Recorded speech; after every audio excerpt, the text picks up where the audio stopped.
I think, this is my opinion, I've heard for a long time that if you were into hip hop in Chicago, you kind of frowned upon the house scene, and vice versa. If you were a house head, then you didn't really respect the hip hop scene too much.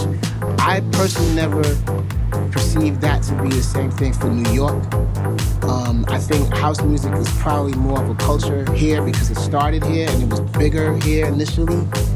The house music scene in New York City and Jersey, which is our neighboring city, was probably way more underground.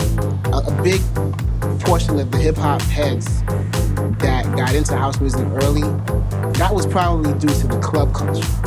Now I say that because the hip hop club scene died at one point because it was violent. It was crazy. Like in the late 80s, Union Square, didn't last that long, but Union Square, Latin Quarters, Red Parrot, like, you had to be crewed up, meaning you had to like roll kind of deep into these spots because you faced getting robbed or getting into fights just based on gear, based on jewelry, based on being dolo, like whatever. There was a point in time where a lot of promoters and clubs weren't really open to hip hop. This was like late 80s. By like 89, 90, you had clubs like Mars, Red Zone,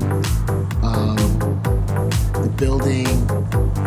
They were playing a little bit of everything, and that included house. So you had a mix. You had reggae rooms, you had like your hip hop R&B rooms, and you had like your main floor, which was house. So you had like a mix of people coming out.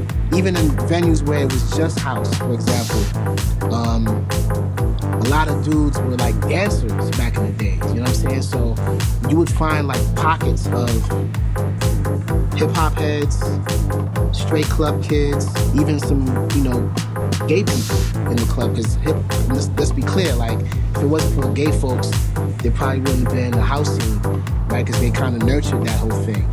But the great thing about the club scene in New York was, to me, it was more unified. Like, you saw a little bit of everybody in there, and the main thing was music. Like, everybody just wanted to have fun and dance. It wasn't nothing about alcohol, no bottle popping, none of that. It was like, you go to the club, you dance, you listen to the music, and we were partying like till wee hours in the morning, like 4, 5, 6 in the morning. And parties stretched from like Wednesday all the way to like Saturday. We're talking like real hardcore partying back then. So in the clubs, you heard like a Big Daddy Kane, you heard De La Soul next to like house records.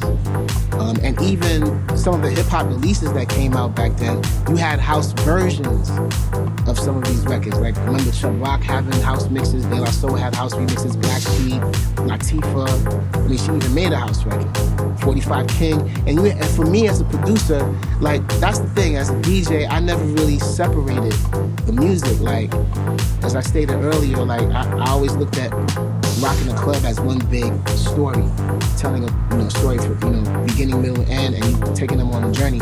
And I always admired certain producers that kind of dabbled in both worlds. Mantronics, 45 King, Marley Marl, like all of these dudes, Todd Terry back in the days, even my brother Kenny Dope, did it all. So that's where I'm coming from, like, as a producer. I never just thought of myself as a hip-hop producer, although I got into it.